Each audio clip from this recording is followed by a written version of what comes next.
Welcome to the Better Than Bitter Divorce Podcast, where we flip the script on divorce and show you how to have a more amicable divorce resolution. I'm your host, Tanya Licklider, a divorce coach, a certified life coach, and the mastermind behind the Better Than Bitter 5-step game plan course, where I help individuals build a pathway towards a more amicable divorce resolution. Each week, I'll bring you uplifting stories from people who've successfully experienced amicable separations, proving that divorce doesn't have to be a battleground. Whether you're overwhelmed with grief, struggling with custody and co-parenting, or just dealing with a high conflict individual, this podcast is here to guide you towards reclaiming your life and being what I know is possible, better than bitter.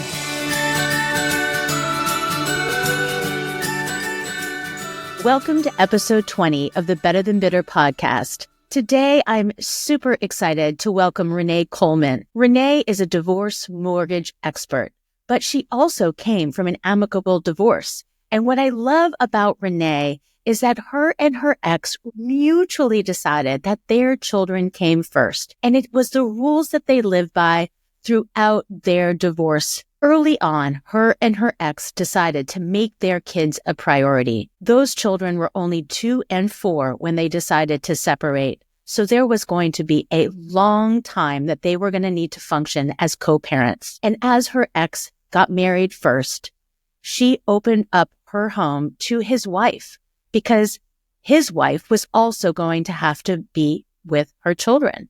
And she was great with the children. But what they did decide was that parenting was between the two of them, and his wife never got involved in the parenting. This really led Renee down a path not only to become a mortgage broker, but also somebody that really focused on mortgages for those getting divorced. As a trusted advisor, Renee helps her clients establish viability, eligibility, and qualification requirements, all to align with your financial strategies and plans as you begin to put offers forward on the table. Welcome, Renee. Thank you so much, Tanya. I'm so happy to be here.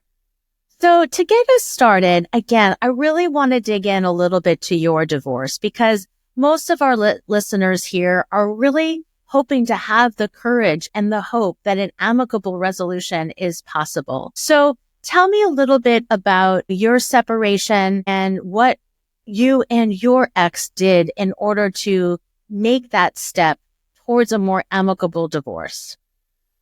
Yeah, so right off the bat, so my kids were 2 and 4 when we decided to separate. And one of the things that we kind of decided together was throughout the process and throughout ongoing years, we put the kids first. And that was kind of the mantra that we lived by. So, there were things that we had to do that I didn't necessarily like. And at times he didn't necessarily like, but we did them because it was the right thing for the kids. Nobody gets married and has children in the hopes that they're going to get a divorce. We didn't want to, scar them for life. So it was really important for both of us to put the kids first, whatever's right, whatever's best for them. And wow, you really got divorced when those kids were super young. So when you decided to put those children first, when they were 2 and 4 years old, they were really young. You had a long road ahead of you in terms of co-parenting. So what were the stages of kind of that process for you? I know a lot of people come to Better Than Bitter and they're still living under the same roof. They haven't made that plan yet as to what the home living situation, the custody, the parenting plan is going to look like. So if you can reflect, and I know it was a while ago, but if you can reflect back and give some advice to the way that you all at that very early stage did things in stages. Yeah. So for me, in my situation, I was the one that wanted to leave. So before I did that, we owned a house. And so we kind of, in my mind, I needed to know what my options are. Okay, I don't want to be married anymore, but what does that mean? What does that look like? What are my options? Where can I go?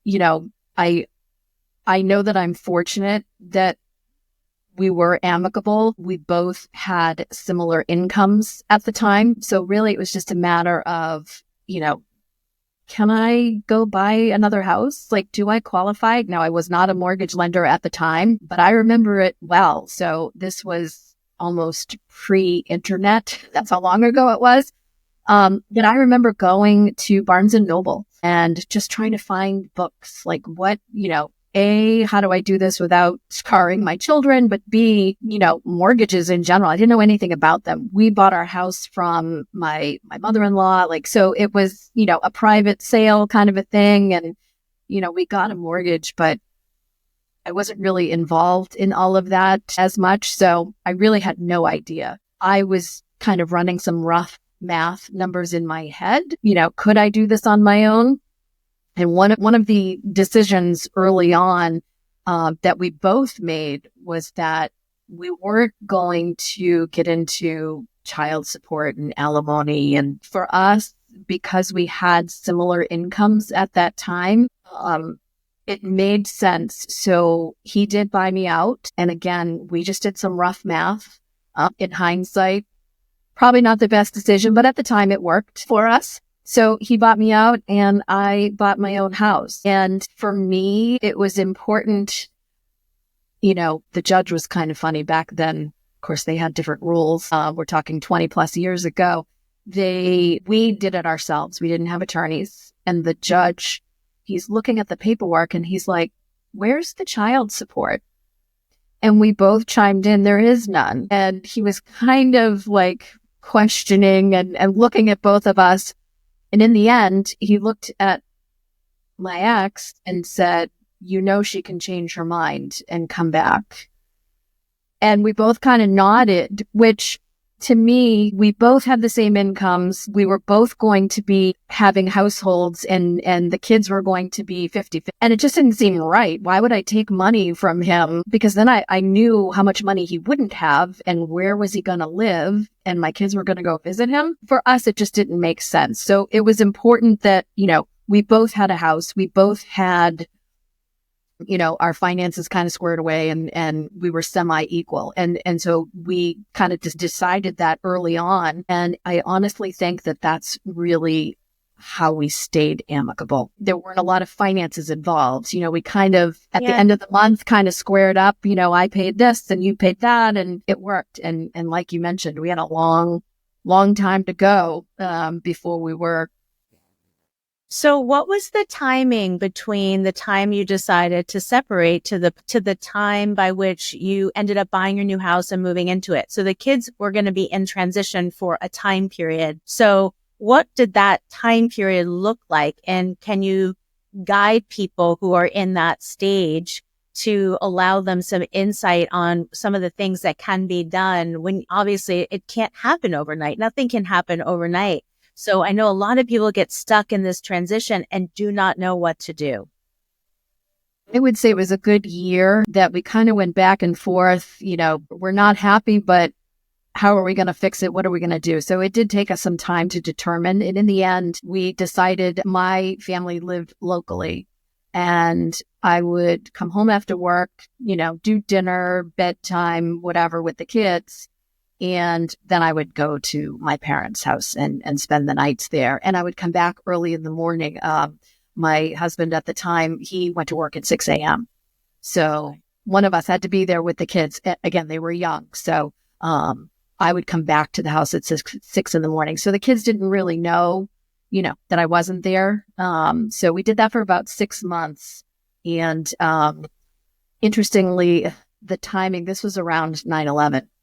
And at that point, we both kind of just said, oh my gosh, what are we doing? And within a month, I was under contract to buy a house. So that was kind of the push, the realization that life is short, I guess. And so, so I crunched the numbers. I reached out to a lender, sort of did my due diligence to figure out, where could I go and what can I afford? So I was lucky that I didn't know lenders at that time. I think I just found somebody back then in the phone book. So I didn't really know any better. I mean, it worked out in the end, but when I look back now, I kind of cringe and go, oh my gosh, I did exactly what I tell all of my clients not to do. Look on the phone, look on Google it, right? Yeah. Right. Exactly. Yeah. So that's super interesting. And that's very insightful. So from the time that you all decided, like, listen, we're going to separate, we're going to divorce, you had a temporary opportunity to go live at night with your family, but the children did not know as much because you still came in and out of the house in that year and had time with the kids. You ate with the kids, you put them to bed, and then you were there in the morning for them. So that was your transition plan, which is a great transition plan if people have the opportunity to do that. Again, it's just another way. I know that two snowflakes aren't alike. No divorces are exactly alike. And we have heard that over and over again through some of the work that you and I do together through Vesta Divorce Concierge. But yet that is just one way for people to handle it. I talk about other ways that people can handle it if they have to stay under the same roof. And if they do for a certain amount of time, you can have an on and off duty schedule, meaning Monday and Tuesday, mom is going to be picking you up from activities, making dinner, putting you to sleep. On Wednesdays and Thursdays, dad will be doing that. And then we will alternate every other weekend. And the other parent, can, if they can't make themselves scarce during that time, because obviously it's still where they live, it's still an open communication around that to say, is it okay if I join you on your night to eat with the kids? I haven't made any plans and it would be awkward for me to be in the house and not eating with you all. Would that be okay? So there is dialogue around that. So the children don't believe or feel that there is this push-pull that's happening in the household. And again, that is the most important thing, is what you do for the sake of your children, for the sake of their well-being. So after that transition and you moved into your new house, you had a more traditional custody plan? Very untraditional. Okay. So my ex he started work at 6 a.m. I worked from home, but I was on the road every day. So I kind of made my own schedule. But when the kids started school or, they were going to daycare, you couldn't bring them at 6 a.m. So I think in the very beginning, he only had them one night during the week because I would have to go to his house at 6 a.m. not to wake the kids and, kind of hang out till it was time to go to school, which worked out fine. Once they got a little bit older and into school, I think we upped it to 2 nights a week. And again, I would come to his house. When they got a little bit older and they were awake, he would sometimes drop them off to me, a little before 6, but we made it work for our work schedules because where he started at 6, he finished at 3. So he could pick the kids up from school every day. So it worked for us. And then when I was on the road, I made sure that I arranged my schedule. So when I had overnights, I was in outside sales at the time and I covered New England. So, I could be 8 hours away, but I could schedule that on the nights that they were with him as they got older and he could get them to school in the morning and things. So, and we didn't do the traditional every other weekend. We both kind of said, well, I don't really want to not be with the kids all weekend. So we switched off. One would have them Friday night and then the other would be free Saturday, Sunday. And then we'd switch every week. But in the end, our kids were super active, sports and different things. We both went to all of their activities. So it didn't matter, whose weekend it was or whose night it was. We both participated. We had a little bit of a joke because he remarried a couple of years after we divorced. And it was kind of the three of us. We'd go to all the events for the kids and it was the three of us. I actually love seeing that on the stand. So my ex and I also sit together for every single one of the games. And we each have had people in our lives that has sat with us. So sometimes there is 3 of us sitting in the stands, but I see it in other divorced couples. And it just makes me really happy to see all of these individuals who have gone through divorces and they're sitting on the bleachers together, cheering on their children. And that's the way it should be. Yeah, I agree. Because there's not going to be anybody who has more joy than the 2 of you when something good on the field happens. Right. There just isn't. And that's the person you want to share it with, that joy, right? The high fives and the standing up and cheering. And I encourage everybody to recognize how much joy that will give you if you can get to that place. And you have just shown us, Renee, talking about your story, that you have to do what's going to work for your schedule. And you have to really think through, how to make it work, right? And how to be collaborative and supportive of one another and the needs that you're going to have in your work and your career to be able to accommodate what's needed to take care of these children. And you are always going to be a team. And when I was talking to our children or we were talking to our children about what this family was going to be, we just said it was going to be a family re-envisioned, because is that not right? I mean, it is a family re-envisioned. You are always going to be a family if you have children. Yeah. And I can't imagine any other way than what we did when they were real young and we were first divorced. We still did birthdays and things at one of our houses, whichever it happened to be, and both families would attend. We would do it together. They were little. They, as they aged and they got 2 Christmases and 2 birthday parties at 2 different houses, they loved it. When they were smaller, we did it together. It made sense for us. And I really can't imagine it any other way. Yes, and I encourage individuals to also consider that. And I know that at the very beginning stages of the journey, it feels very awkward to do that. But I just want everybody to know that it gets easier. And again, if you can manage your own mindset, if you can get to this place of forgiveness where you're releasing that burden of resentment and anger and bitterness and getting to that place of just acceptance, like this is what it is. And it doesn't matter what turned your marriage upside down. If there was an event or if there was infidelity or there was something, if you can move through that. And once again, it's not that you have to forgive that individual for doing something that you believe was a betrayal, but you do need to allow that forgiveness to happen for yourself. And because you're the one who's going to suffer. You're the one, if you continue to carry that bitterness and resentfulness and anger forward, you're the one who's going to suffer. That brighter future you're hoping for will get tainted because of this feeling that you're carrying. So I encourage everybody to just know that every year in terms of distance from that divorce proceedings, like it just gets easier, and allowing for your children not to be the ones that are feeling the brunt of the discourse. I think that that's what's so amazing for people that can change that inner narrative, change that inner dialogue, move through whatever challenges you're having without allowing your children to see it. And just, again, put on your children's hat and just be there for them and love them and focus on them versus your soon-to-be ex or your ex. If you just pay that attention forward, you will be able to get through this. Yeah. So, Renee, your story is really, really hopeful and gives so many people courage because, again, it was different. It was non-traditional. You did things what worked for you. And I want everybody to know that figuring out what's going to work for you, what's going to work for your kids is the most important thing. But you have to have an open communication in order to do that. And again, the conversations are all about what's going to work for the kids and making it very factual. This is my work schedule. This is your work schedule.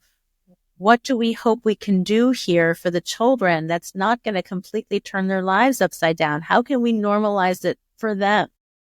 Yeah. So the other piece before I move into what you do in this industry, I would love to talk a little bit about the relationship with your ex-husband's wife, because I also believe that it's unique in the fact that you have been able to embrace her as a important figure in your children's life. So can you talk a little bit about what it took for you to get there?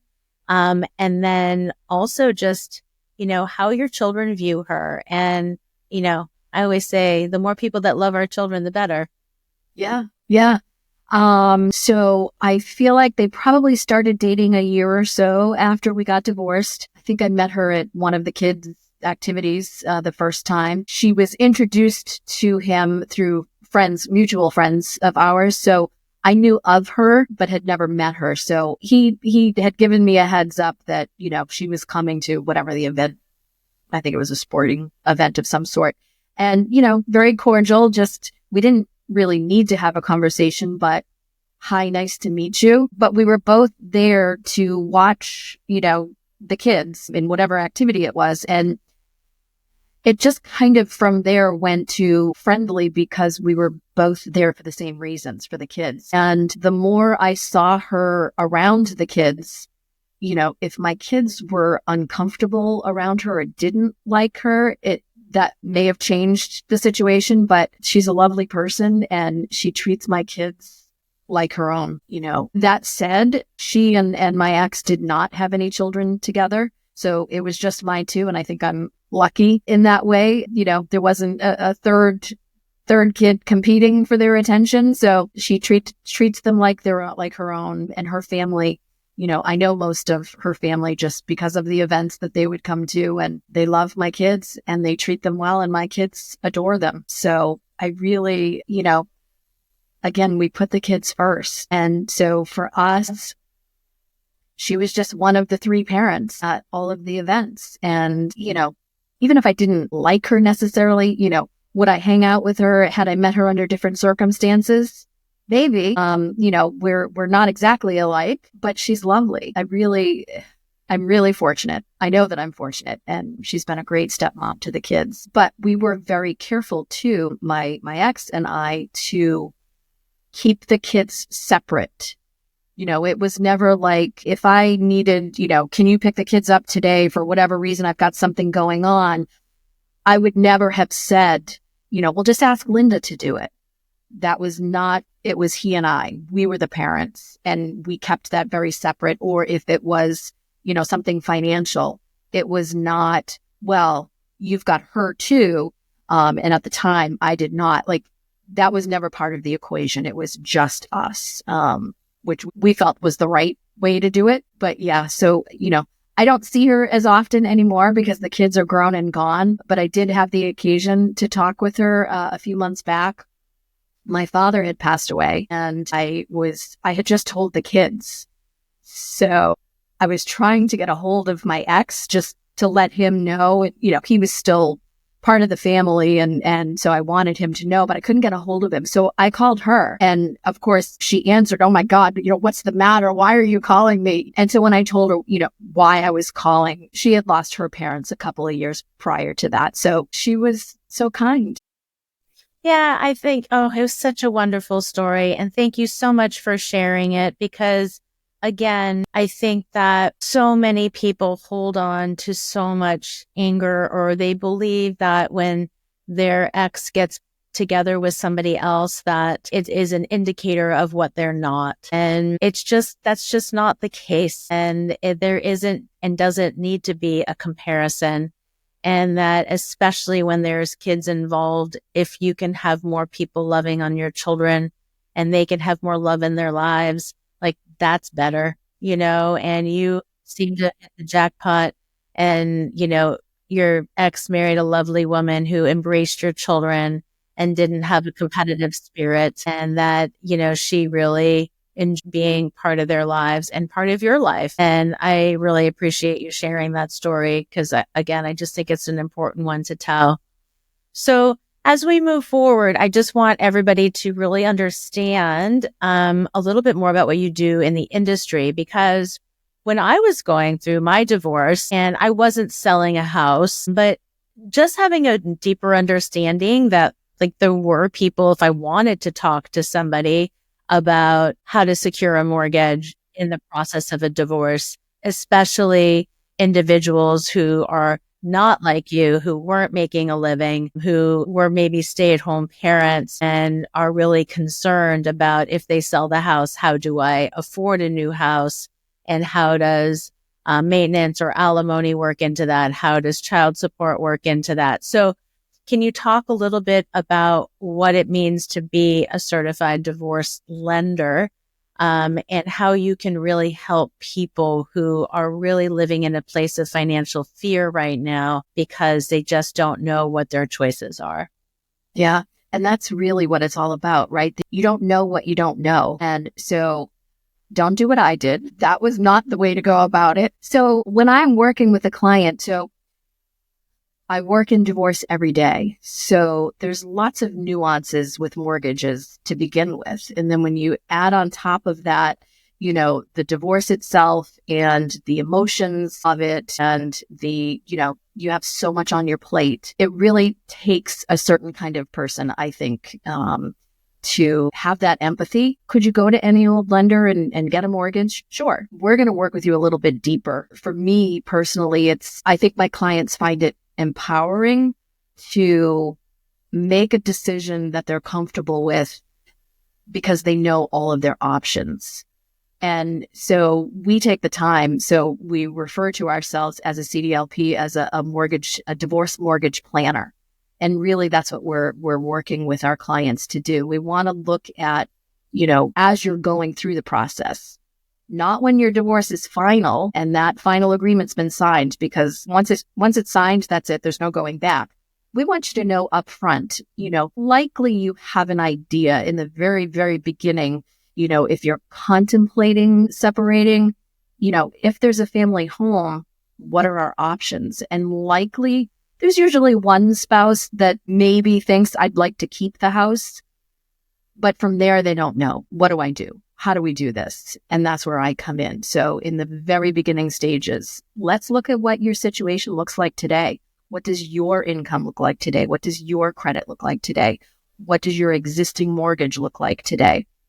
And from there, we can expand, as you progress through, whether we can get you qualified or not qualified, that helps you in the decision process. If we can qualify you and it is your idea to potentially keep the house, well, now you know what the numbers will look like. And if you qualify, right? So if you're then going to your attorney or your mediator, whoever you're working with, now you know what your options are. Yes, I'd like to keep the house. And yes, I know I qualify for it. I know what the monthly payment's going to look like. We don't want you to spend the time and the money with your attorney to fight for something that you maybe don't qualify for. So, and again, there's lots of nuance to it as far as, what can we use for income?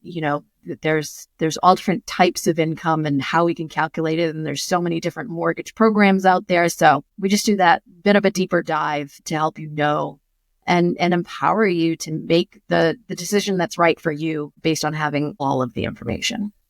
So can you list out maybe some things that are non-income based? So for instance, obviously child support, maintenance, maybe investment dividends. Can you list out some more things that you look at so you can give individuals listening, some peace of mind to be like, okay, I have that.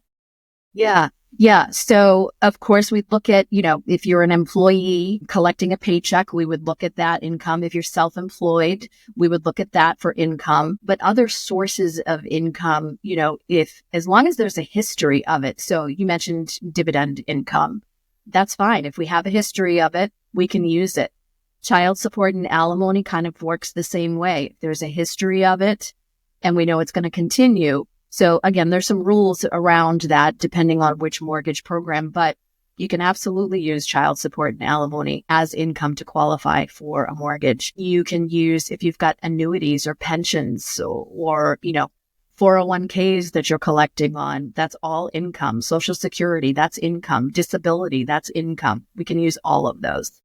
What about just money in an investment? So if you have all your money is tied up, but there's quite a bit of it, do you look at kind of, because all of that could be liquidated for at a cost, but is it looked at as, qualifying dollars? Yeah.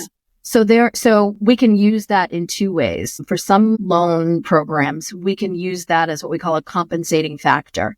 So if the numbers are tight with the income and it's maybe not going to fly, if we can show that there's savings, that can sometimes make the difference to qualify you. On the other hand, we could also, there are programs out there, and my company happens to have a bunch of them, where instead of using income to qualify you, we use assets to qualify you. So assets being investment accounts, retirement accounts. Again, there's a couple different programs and some rules and guidelines around them. But if you've got a significant amount of those assets, we can use those to qualify you instead of income. So there are some options. So one of the key things when I was getting divorced that I had to look into about my mortgage was that is the mortgage transferable, meaning that there are two people on that mortgage. You have a really good rate. Can you talk about how individuals should go about seeing if that mortgage is transferable or not? Yeah, so that's what we call a mortgage assumption. So exactly like you said, it's transferring. So in most cases, both spouses are on the mortgage together, and likely you have a mortgage with a very low interest rate right now if you either purchased or refinanced in the last several years. And so that's been a huge topic right now because nobody wants to lose that interest rate. The problem is if one spouse is leaving, they're not going to want to stay on that mortgage, that obligation. Even if your divorce agreement says that spouse A is responsible for the payments, spouse B is still on that mortgage and the lender doesn't care what your divorce agreement says. You're still legally liable for that debt. So to remove somebody from that debt, you either pay the loan off or you refinance or you do a mortgage assumption. So an assumption is where you need to call your loan servicer. So not necessarily the loan officer that you worked with like myself. You want to call the loan servicer where you're making your payments every month. There's an 800 number on your statement that you can call. And you want to ask them if your mortgage is assumable. So to assume the mortgage means you have spouse A and spouse B. Spouse A has been awarded the house and is responsible for all the payments. And we want to keep spouse A on the mortgage, but we want to take spouse B off. The lender, they will likely tell you no at first. They don't like doing them. And the reason for that is it's a lot of work for them, but it's not a new mortgage for them, which is how they get paid. And so they will drag their feet a bit, but you can be persistent. They're getting a little better with it now, what we call incident to divorce. So if the reason for the assumption is because of a divorce, they're a little more inclined to do it. But the person assuming the loan, they still have to qualify. Mm-hmm. So it's almost like applying all over again because the lender wants to make sure, okay, if we're going to take spouse B off, we got to make sure spouse A qualifies. So you'll still need to provide, your income documents and things like that to qualify. But what you do get to do is keep the remaining term of the loan, right? If you're 4 years into a 30-year mortgage, that stays the same. If you've got a 3% interest rate, that stays the same. So everything stays the same with the loan, just removing party B. So I just learned something. So that is such good information, Renee, because we did contact our mortgage company to see if I could assume the loan. And they said no. So the negotiation that was on the table for us is that my ex has stayed on the loan and will stay on the loan for 2 years post when my child is in college or one of the children. But now that you just told me that, I feel like maybe there's a solution. Maybe we can press a little harder. Maybe we tell them that no is not the answer we want to hear and we press on that, and that would allow for my ex to go buy another house, which is better for our kids because he's stuck on this mortgage, which is not going to allow for him to buy another property until he gets off of this one. So again, I just opened my eyes. Well, I'm going to surprise you with another piece of information. Okay. So if your divorce agreement says that you're responsible for the payments, the house has been awarded to you, and the mortgage will get refinanced, down the road, he can still go get a mortgage, and we will exclude the existing mortgage from his debt. Again, if it's incident to divorce and the agreement says that you are responsible for the payments, we can exclude it from his debt. So if he does want to go buy a house before you refinance him off, he still could. Okay, well, he is coming to you this week. I guarantee you that, Renee. I think that in our scenario, he now has our second home. So he does, but there's no mortgage on that. So I think that he might be in good shape. So he will potentially be one of your clients. Wonderful, wonderful. But back to your assumption. So press them, right? When you call that 800 number, the first person, they've been trained to say no. Okay. That's just how it is. Nope, your loan is not assumable. However, when you call, ask to speak to somebody in the assumption department. They have an assumption department. Go up the chain. Keep pushing it. Keep pushing it. And you can tell them it's incident to divorce, and that might sway them to allow it. Yes. Very interesting. Very interesting. Well, Renee, how can people find you? Can you tell people if they are in a situation and they just want to consult with a mortgage broker, they want to, make sure that they're gathering the information that's needed, or they're ready to buy? How can they find you? Easiest way to find me is my website. It's teamreneecoleman.com. All of my contact information is on there. My calendar link to book a call with me is on there. My application is on there. Everything you can find, my office phone number, my cell phone number, my email, everything is on my website, teamreneecoleman.com.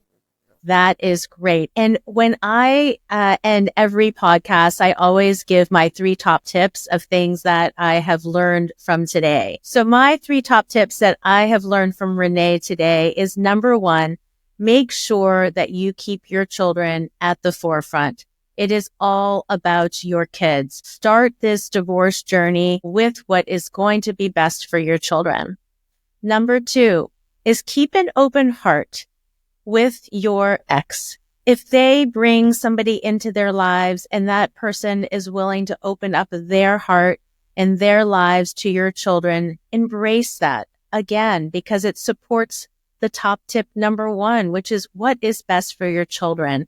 And what is best for your children is to allow for as many people to love them as possible. And number 3, assumed loans. Make sure that if you are getting the door shut in your face from your lender, that you go and bang again and you try to get that loan. You called it an assumption.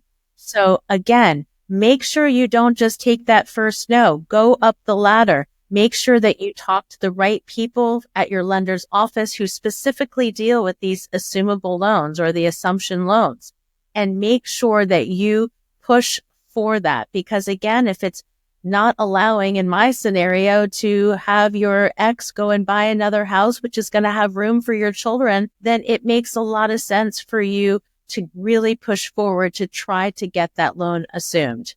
Again, thank you so much, Renee. This has been so enlightening. You were delightful. And I'm so happy that, it's been obviously years since you got divorced, but that you still can carry that torch for an amicable resolution. Yes, I encourage it. It makes life so much easier. Thank you for having me. It was my pleasure. Thanks for tuning in to Better Than Bitter, Navigating an Amicable Divorce. Whether you are at the beginning of your divorce journey, midway through, or even done, we want the stories from our guests to give you hope that an amicable resolution is possible. If you'd like to dive deeper into today's episode, check out our show notes for a full transcript, reflections, and links to learn more about Better Than Bitter's coaching, courses, and how to connect with our fabulous guests. If you're ready for more support, you can head over to betterthanbitter.coach. There you'll find details and additional information on our 5-step game plan multimedia course, our one-to-one Zoom coaching, group coaching, monthly memberships, events and retreats, and a whole lot more. Plus, we've got a ton of free resources, like our monthly newsletter, our private Facebook group, Instagram channel, and a library of articles and free webinars to help you along the way. When you go to our website, you'll be able to schedule a free 45-minute breakthrough call. Remember, we're here to help you reach an amicable resolution, find your courage, and believe in your brighter future. Because you know what? It is possible. At Better Than Bitter, we measure success by what we give and not by what we get. So let's change the divorce dialogue together. It's time to be better than bitter.